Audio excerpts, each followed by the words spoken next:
এটা হচ্ছে ছোটবেলার স্মৃতি। ছোটবেলায় কে কে কলার গাছের ভেলায় নৌকা বানিয়ে ঘুরে বেড়াইছে না? হাঁসগুলো ক্লান্ত হয়ে গেছে সাঁতার কাটতে কাটতে, আর এখানে এসে বিশ্রাম করতেছে। Guys, welcome back another new video. আজকে আপনাদেরকে আমি দেখাবো আমাদের গ্রামের অসাধারণ প্রকৃতি। চলেন দেখা যাক গ্রামে কি আছে। গ্রামে আছে শান্তি, সুন্দর আবহাওয়া, কোনো পলিউশন নাই, একদম ফ্রেশ বাতাস। বিকালের এই হাওয়াটা সত্যি অসাধারণ। যারা গ্রামে বসবাস করে শুধু তারাই বুঝবে। এখন সূর্য অস্ত যাচ্ছে আর এখানে ছোট ছোট বাচ্চা, আর এইখানে দেখেন, এটা হচ্ছে ছোটবেলার স্মৃতি। সত্যি অসাধারণ। কিন্তু ছোটবেলায় কে কে কলার গাছের ভেলায় নৌকা বানিয়ে ঘুরে বেড়াইছেন অবশ্যই কমেন্ট করে জানান।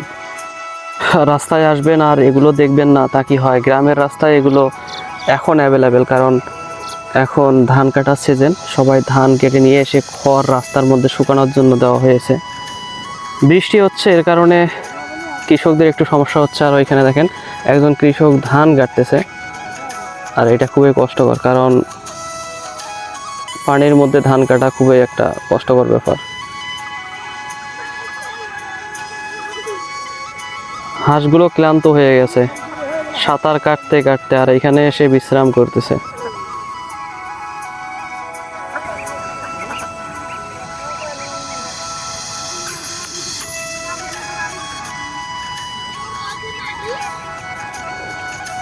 কৃষকের ধান কাটা, হাঁসের কিচিরমিচির, ছোট বাচ্চাদের কলার গাছের নৌকায় চড়ে বেড়া, সত্যি অসাধারণ একটি দৃশ্য।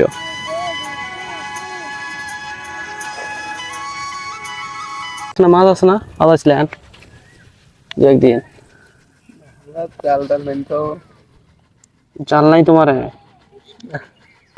ছোটবেলায় অনেকবার এই পানিতে কলার গাছের নৌকা বানিয়ে ঘুরে বেড়াইছিলাম। সেই স্মৃতি মনে পড়ে গেল, বারবার দেখতেছি।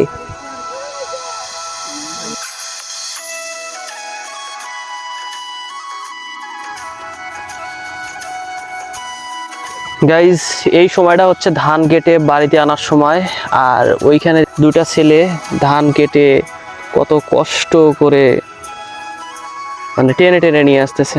এটা খুবই কষ্টকর একটা কাজ। এখানে দেখেন হাঁসের অবস্থা। আপনাদের কাছে মনে হতে পারে কৃষি কাজ কতই না মজা, আপনি এই ক্যামেরার মধ্যে দেখতেছেন তাই মজা লাগতেছে, কিন্তু বাস্তবে এটা খুবই কঠিন কাজ। বাস্তবে করতে যায়েন না। এই যে কষ্ট করে ধানগুলো টেনে টেনে নিয়ে আসতেছে আর এইখানে রাখতেছে, একটা গাড়ি নিয়ে এসে সুন্দরভাবে নিয়ে যাবে। এই যে এইভাবে ধানগুলো কেটে নিয়ে আসতেছে এইখানে।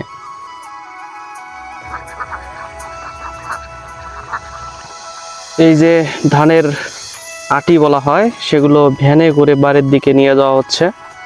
রাস্তার অবস্থা তো দেখতেই পাইতেছেন। বৃষ্টির সময় গ্রামের রাস্তার কন্ডিশন ঠিক এরকম হয়। সামনে আরো এর থেকে খারাপ অবস্থা দেখতে পাচ্ছি। ও